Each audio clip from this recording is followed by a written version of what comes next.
And we are live. Welcome, mystery and thriller fans. I'm your on-air host and author, Sara DiVello, and I am so excited to welcome tonight Adriane Leigh, here to give us the inside scoop on her latest book, Society Women. Adriane, welcome to Mystery and Thriller Mavens. Tell us about this book. Thanks for having me. I'm so excited to be here. I had so much fun writing this. It was a passion project of mine. It's sort of like one part like The Housemaid meets The White Lotus, and it's about a woman who receives an anonymous invitation in the mail, and she decides to accept it, and she's sort of introduced to a group of women, and there are so many secrets to uncover, and she realizes nothing in her life is what she thought it was. Oh my gosh. Well, I am so excited. And I know there are so many White Lotus fans in the house.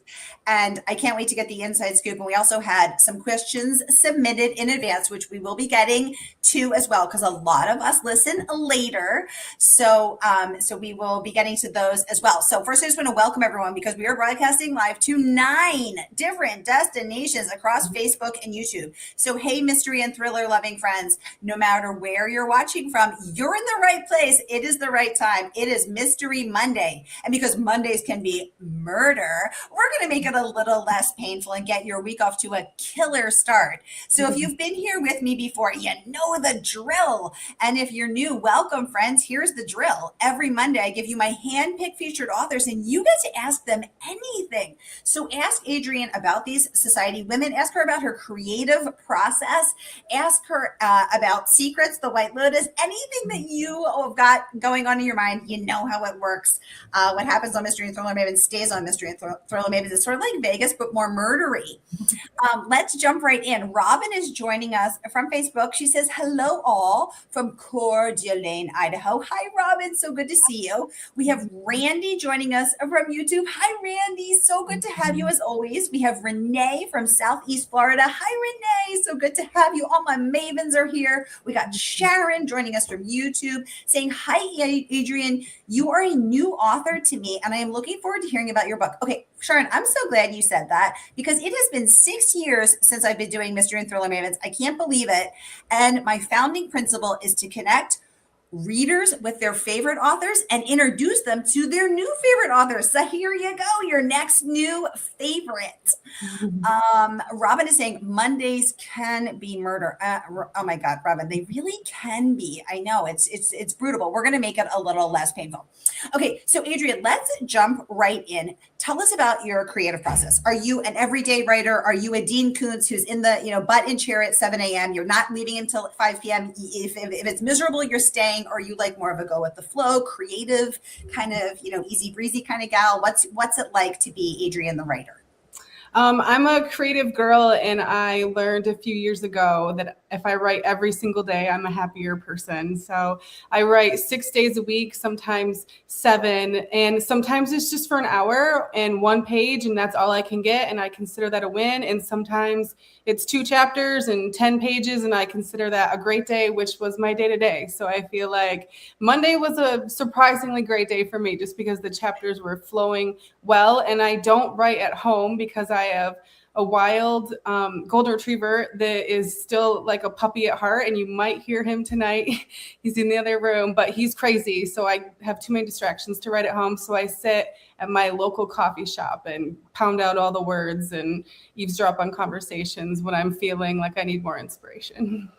So have you figured out yet what makes a good day so that you can have more of those? Or is it just like completely mysterious? Like, is it like, oh, I have better days when you said write every day, that it works well for you.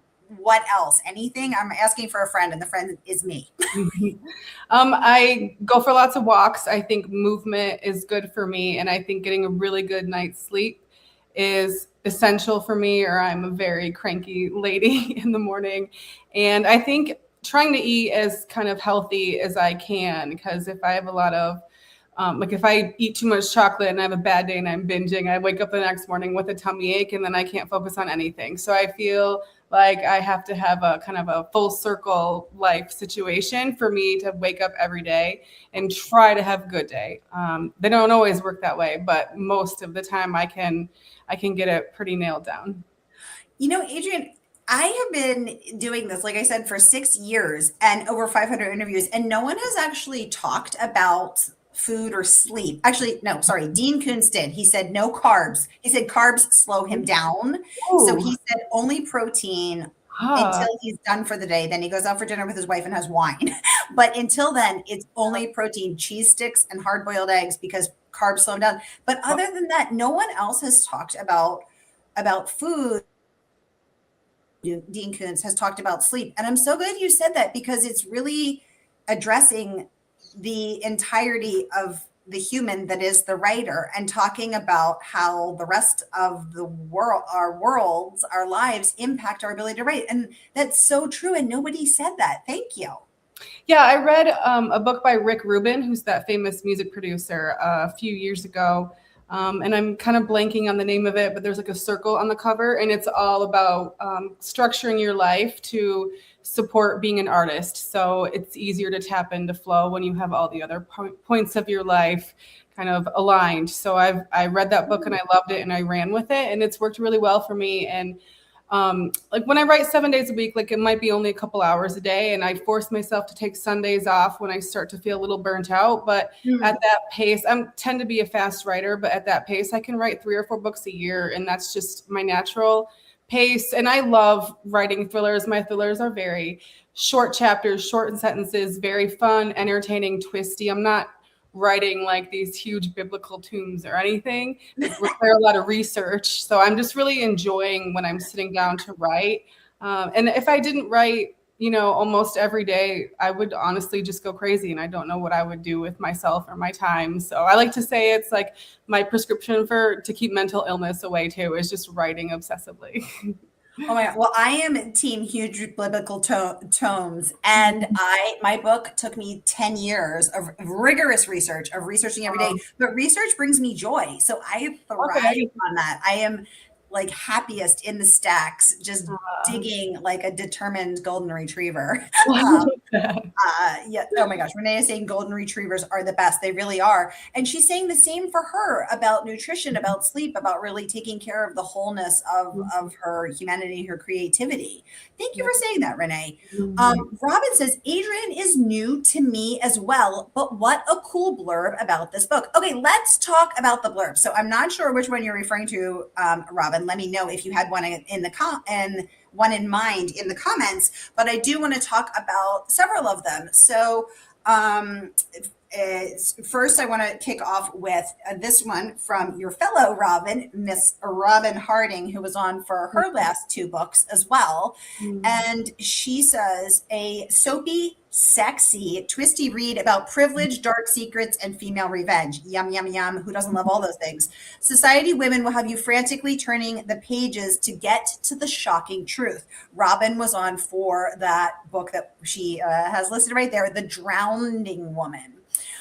There's also Erin A. Craig, who is the #1 New York Times bestselling author of The 13th Child, had this to say. She says, nail-bitingly tense and packed with expert propulsion, Society Women unlock secrets dark and so very deep. I adored it.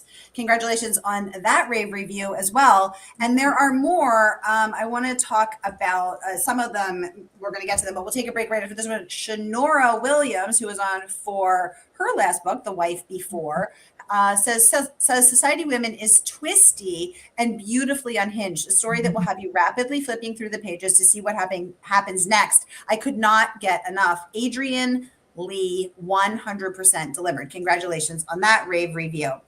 Okay, so what I want to talk about is specifically what Shanora said about the unhinged, what Robin Harding also referred to about twisty, and what Erin said, nail-bitingly tense. So Adriane, what have you found through your writing career is the secret to really creating nail-bitingly tense, propulsive, twisty books? That's a good one. It was definitely something I studied. I think 2021, I decided I wanted to start writing thrillers because that's what I was reading obsessively. And before that, I was writing a lot of romance. So I was ready for a different kind of challenge. So I read 30 thriller books, 6 psychological thrillers in one summer. It's just all I did. I considered it like a master class. In my first few thriller books, it was definitely like a learning on the go kind of a thing. But I think I sort of found my niche, which is really what I love to write or love to read, which is, shorter chapters that end maybe with mini cliffhangers or sentences that sort of leave you with a moment that you think about and you're like, what does she mean by that? Or that resonates. And characters that feel very real and talk in sort of a very casual way. And I love some dark humor with my thrillers.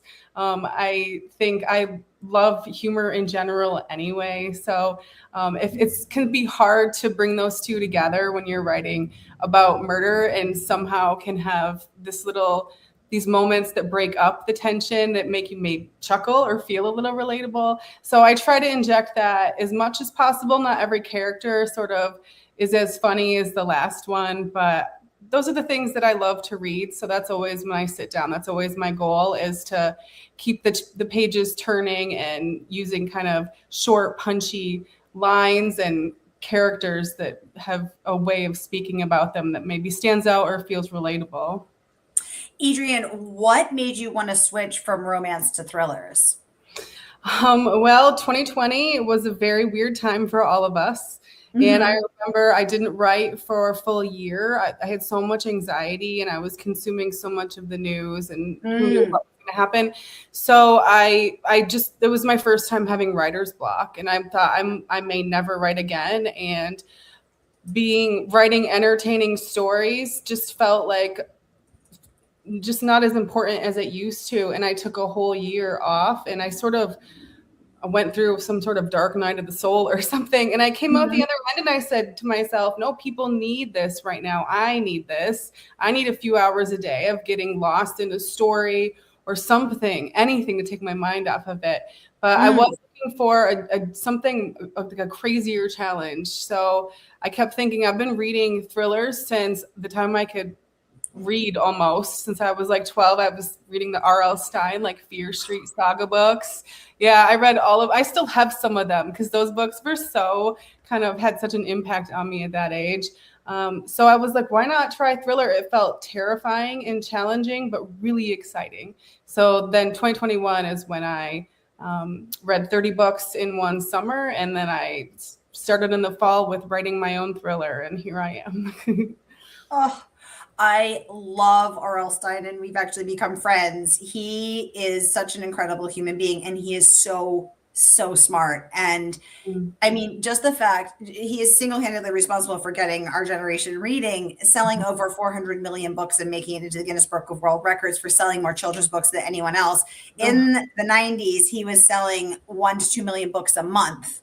I mean, he's just so incredible. He's a culture shifting human being. And I said to him, I asked him, what do you think that people like about being scared? And he said, what people like is a sense of the safe scaries. You want to be talking about murder. You want to be reading about murder. You want to be thinking about who done it and investigating, but ultimately you want to do it in a way that from the safety of your home or under the covers with the flashlight. And he said, that's why kids love to read mysteries. That's why we all love to read mysteries, because it allows us to experience fear while also being safe. And then that sense of what he calls the safe scaries, his term, is that foundational element. And when he said that, my whole brain was like, oh my God, yes, that's it. And he totally gets it. I mean, and of course he's a genius. So that is so amazing to know that he had such a profound impact on your life. Yeah. Leslie, welcome to the conversation, joining us from Canada, saying, I love R.L. Stine books. I know he's just so wonderful. Okay, we have so many questions. So first, Renee wants to know, is this your first thriller? No, it's maybe my fifth, I think. It's fifth or sixth. Actually, it might be even more than that. I'm losing track because I have 4 that are with one publisher that's based in London. And then I have the influencer series, which I'm way behind. I just released the 4th book in the influencer series, which is called The Icon, that released last month. So that's number 4. So Society Women would be technically like number 9. So I don't know what I was thinking with 4 or 5. I guess I lost a few years in there. And I'm working on another book right now, and there will be another book in the influencer series coming in the next year. So I always have things happening. So you're 9th. Yes. Okay. So sorry. That was confusing. No worries. No worries. And then follow-up question, Renee wants to know, how many romance books did you write, and did you use a different name? No, I used my same name and Adriane Leigh, and I have about 15 romance novels under that. Most of them are full length. I started publishing in 2012, the end of 2012 with the romance. So I did that for a long time, and I traveled the world doing book signings, and I met some of my very best friends, and it was such a magical time. My kids were young, so it felt like the world was so crazy wild being a parent of young kids and writing romance books and traveling and stuff. So I feel like life is quieter now that I'm writing murder books, which is interesting. But I'm producing more books than ever too. It was definitely harder when the kids were younger. I was writing probably more 1 book a year at that point because they were young and still needed a lot. And now they're teenagers and they hardly need me at all. They just like roll their eyes at me and they're like, this again. Robin wants to know, what is the right word, blurb, summary, or synopsis? So that is a great question, Robin. So the things that I put in the comments by Robin Harding and Shanora Williams and Erin Craig, those are blurbs, which are other authors who have read and reviewed Adriane's book and who have that to say. And those are the things you'll see on the front cover or the back cover or inside in the first few pages. Whereas a summary or synopsis is something that authors write about their own books when they are trying to sell them to publishers. Thank you so much for that wonderful question. I want to remind everybody that the book is not even out yet. Adriane's coming on to give us the inside scoop and take all of your most pressing questions live. And you can order tonight from our favorite woman-owned independent bookstore that is, of course, Murder by the Book. So whether you're watching with us on YouTube or Facebook, here is the link where you can also click and pre-order and get your mitts on Society Women. The good folks at Murder by the Book will ship this out to you first thing tomorrow morning when the book drops. So while you are clicking and ordering, let's get back to some of the questions. Robin says, oh, how wonderful. 9th thriller. Yes, 9th thriller and 15 romance books. She says, there is so much to catch up on with your backlist of books. Thank you for keeping the same name. Yeah, a lot of people do change their name, and I wish they would kind of, and I think they do that to keep it separate, but I feel like if someone likes an author, they'll like an author. I'd rather keep a name. And clearly you do too, Adriane. Yeah, I just get confused. I mean, even with my real name, my first name in real life is also Adriane. So I couldn't keep 2 different, a real name and a pen name. No, it just doesn't work for me. I'm too simple about that stuff. So like, I'm just keeping Adriane Leigh and rolling with it. And even when I was 12 and I knew I wanted to write books, I knew I would use the name Adriane Leigh because that's my real name. So I've been there ever since. Well, thank you for that great question, Renee, and thank you for that answer, Adriane. I did want to get back to some of these other blurbs. So first from Nell Lamar, who is the internationally bestselling author of The Family Guest. Nell had this today. She said, Adriane Leigh's most explosive book yet. I'm waiting for this to pop up so I can see it all. We can all see it. She said, a powerful and propulsive thriller from start to finish. Congratulations on that rave review. And also we have some industry reviews. So Booklist says Society Women will delight readers. Nice bit of praise there. Who enjoy intense revenge crime fiction. Library Journal says that your latest must-have suspense novel is so intriguing that readers won't be able to put it down. And I'm going to put the rest of all of these blurbs in praise in the comments so everybody can read them as well. Red Carpet Crash also weighing in. So everyone can read them at their own pace. Let's get back to some of the questions. Here is that from Red Carpet Crush, though. An intense psychological thriller with major twists and a woman who takes her life into her own hands, kicks some serious ass. Who doesn't want an ass kicking woman? Adriane, where Robin would like to follow you. Where can we find you? What's your favorite social media platform? My favorite is Instagram. I just love the visual nature of it, but I'm also on Facebook pretty often too. So Facebook or Instagram under Adriane Leigh or Adriane Leigh Writer. I'm there. I've been there for a long time too. My Instagram goes deep. Woo. Okay, so I'm gonna pop that into the comments so that everyone can go ahead and follow along, going deep into Adriane's Instagram here. And I have to say, I'm an Instagram girl too. It's like I love photographs. I love beautiful bookstagram photographs. Yeah. Melissa is joining us from Australia, saying hi, Sara and Adriane. Hi, Melissa. So good to see you in that cute little face. Renee saying happy early pub day. Congratulations. And how will you be celebrating? Oh my gosh, I guess I'll just be writing and drinking, great coffee, and I might go to the gym. It'll just be a normal day. I was actually saying to someone yesterday, when I finish a book and release a book, I need to have some sort of ritual. It feels like I've been missing out on the writing rituals. So I don't know, maybe I'll get a bottle of champagne and walk my dog. I don't know. You could do cupcakes. The icing could be the same, blue or lavender. I mean, you could do so many fun things. I know, guys, if you have an idea on how Adriane should be celebrating her pub day, get it going in the comments. Okay, we had some questions submitted in advance. Kim wants to know, did you get to choose the cover? We always love a cover question. I feel like I mostly did. They asked for any pictures I had for inspiration, and I mentioned something about I would like a woman on the cover and flowers. That was the only, and I said feminine colors. I wanted like a dark feminine feeling, and that was the first mock-up that they sent back, and we loved it instantly. And they switched out a few of the colors for the font, and I didn't love any of the colors as much as that original kind of lavender color. So it was. I feel like it was a decision made on the first day and it was perfect. And like I said, they asked if I had ideas and they ran with it. So it was really wonderful to work with HarperCollins and Andrea there. Yay. And what a great, it's a beautiful cover. So they hit it out of the park on the first try. Yep. Yeah. Kim would like to know, how did you get the idea for this book? It was an interesting one. I was very interested in writing about sort of what's passed on to us from previous generations of women and what we put on ourselves, kind of like what we carry on our shoulders as women and what we learned from the women before us. So I wanted to explore that. And I was also interested in the idea of a relationship that seems very healthy and normal, a marriage on the outside, and everything looks the part. You have the great apartment and the great jobs.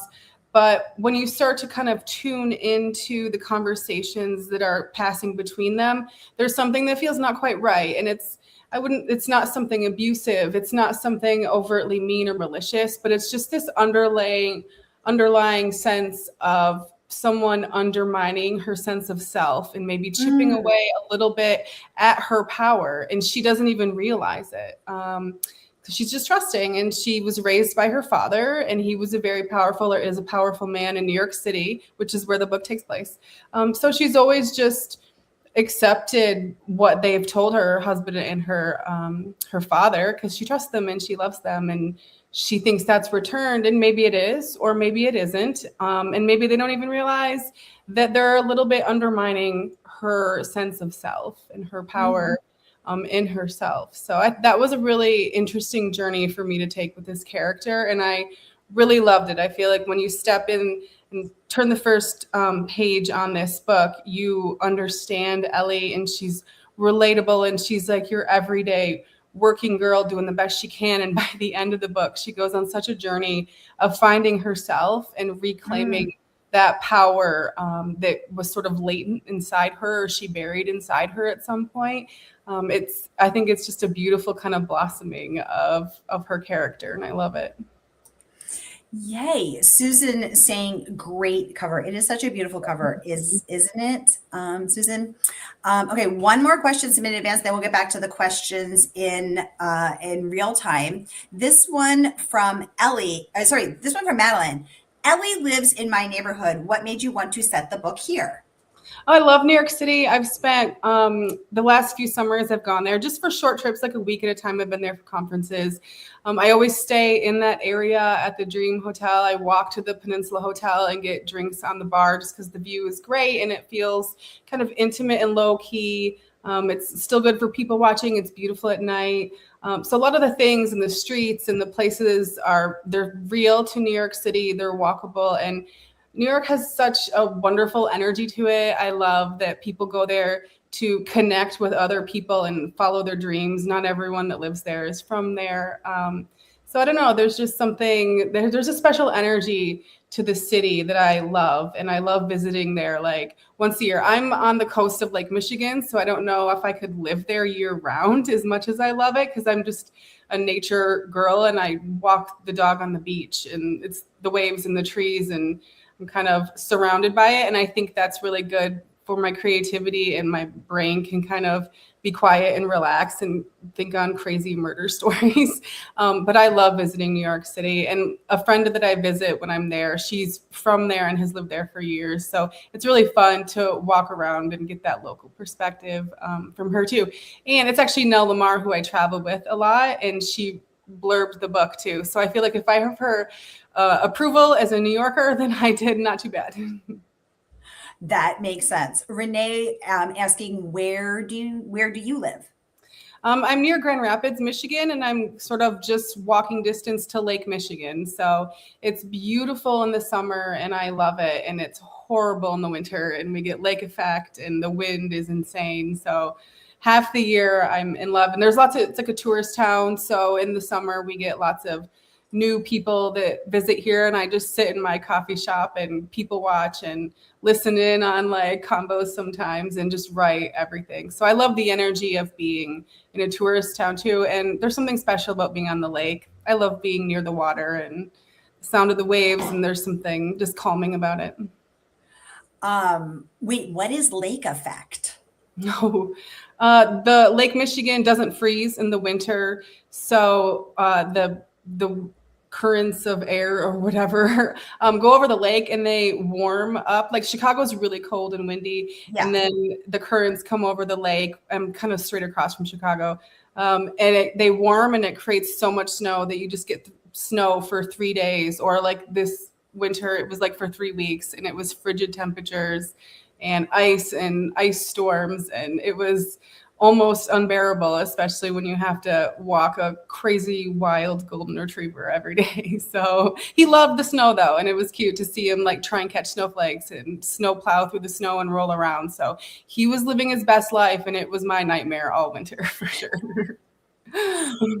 Okay, we've had some good ideas coming in for how to celebrate for your author ritual. So Robin is suggesting a bottle of Prosecco, a charcuterie board, and some good dark chocolate. I'm loving this vision, Robin. Yeah. Renee is suggesting Sharon is saying definitely champagne. Okay, yes, absolutely. Something bubbly. Renee is suggesting you add in a gooey sundae.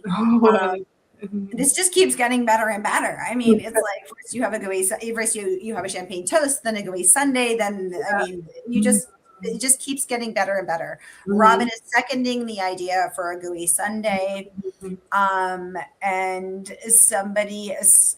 Where did I miss it? I think the questions are coming in too much. Someone else is suggesting going out to dinner with friends. Melissa says, this sounds fascinating. I loved your reasoning for the idea. I will be looking for how you created it. She said, I will be looking for this book. Melissa, yay. Thank you. I hope you enjoy it. Robin saying I must be near water. Yeah, exactly. There's something very therapeutic about being near a very large body of water. Yeah. John is joining us from Northeast Ohio. Hi, John. So good to see you pop up as always.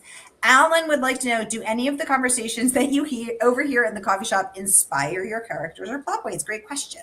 Always. I think if you know me long enough, you'll find your way into a book. And it might just be like a little personality quirk, or maybe we've had conversations in the past that inspire a different sort of secondary plot or something. But yeah, the risk of being friends with a writer is, if you know me long enough, like things will get woven in there. And absolutely, there's so many people that pass into my coffee shop that aren't from here, that it's so interesting to overhear what they do, where they're coming from, where they're going. So I don't know. I'm weird. I like being like that fly on the wall kind of a energy. So I've always been that way. And I think I've always narrativized like life when I'm people watching, even just when I travel. So it's just fun to put together and wonder where people are coming from and where they're going. So this is just an extension of that. I write books about it now. That is so fun. Okay, last question from Renee. What is your golden's name? His name is Reggie, or Baby Shark, because he likes to use his teeth all the time to play. So, and there's nothing sharper than puppy teeth. They are like little needles. Yeah. Oh my gosh. Oh, Robin saying she will send some gooey Sunday menu from the Coeur d'Alene Resort. They are beyond ridiculous. And I'm booking a flight to Coeur d'Alene as we speak. Thank you, Robin. I've always wanted to go there. Oh, fabulous. I know. They get into good trouble over there in Coeur d'Alene. Renee's loving this. Okay, you guys, that is a wrap for us. So once again, Adriane has come on to give us the inside scoop and take all of your most pressing questions live. So here again, whether you're watching with us on Facebook or YouTube, one of our nine different destinations, here again is that link so that you can click and pre-order, get your mitts on the Society of Women, and let us know what you think about revenge. See if you can spot what lines or characters Adriane picked up in that coffee shop, and let us know what you think. All right, you guys, that is a wrap for us on Mystery Monday. May the days and the pages fly by. May your week be off to a killer start. And I will see you next Mystery Monday. Take very good care until then.